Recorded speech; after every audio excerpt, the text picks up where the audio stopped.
Hey, 4xe fans, there's a question. Well, there's a lot of questions that get asked about this recall and how you should set your Jeep up to operate. And we're mainly going to talk about the Max Regen button in this video. And there have been a lot of people asking, should I turn Max Regen on? Should I turn Max Regen off? And the answer to that is it really doesn't matter. And here's why. All Max Regen does is it remaps your accelerator pedal a little bit. Now, when I say remapping, it doesn't change it physically, it changes its set points.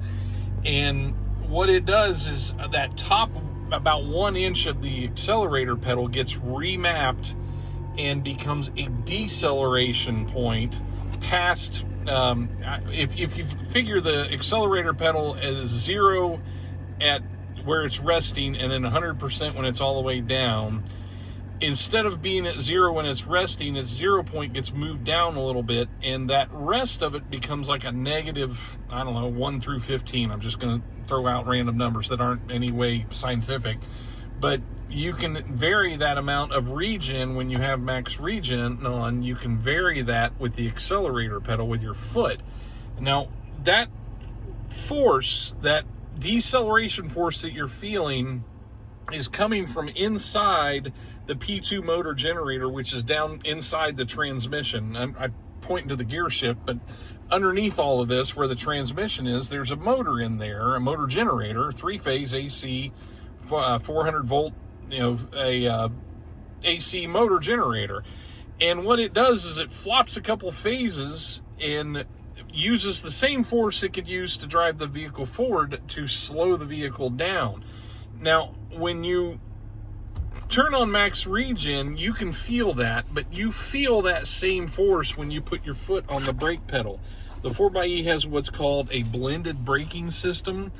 And what that means is when you put your foot on the brake and under normal braking, you're not triggering the friction brakes. What you're triggering is that reversal of those phases on the AC motor. This is very common in EVs and plug-in hybrids, by the way. This isn't unique to Jeep.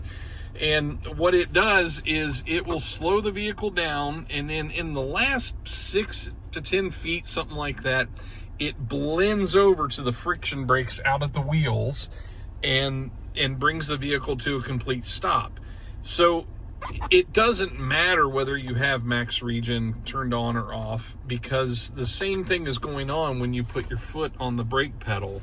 And you can feel that, and you can see all that by this gauge right here. This is in the Wrangler. I'm not sure how you see this in the Grand Cherokee, because I can't remember if the Grand Cherokee 4xe has this gauge, but you can see all that in this gauge. You can watch that gauge, or you can go into your e-hybrid screen and you can see all that happening here when the vehicle is slowing down and when it's speeding up. There's no way in this vehicle to isolate the battery out and just run it as a gas vehicle, and I'll talk about that in the next video. But using Max Regen on or off doesn't really matter. It's not going to charge the battery up. Any charge that you get when you're decelerating to a stop quickly gets used up when you're speeding that vehicle up to take off from that stop.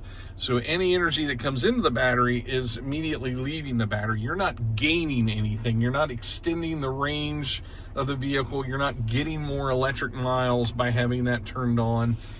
That's not how physics and thermodynamics work when it comes to the regen on the vehicle.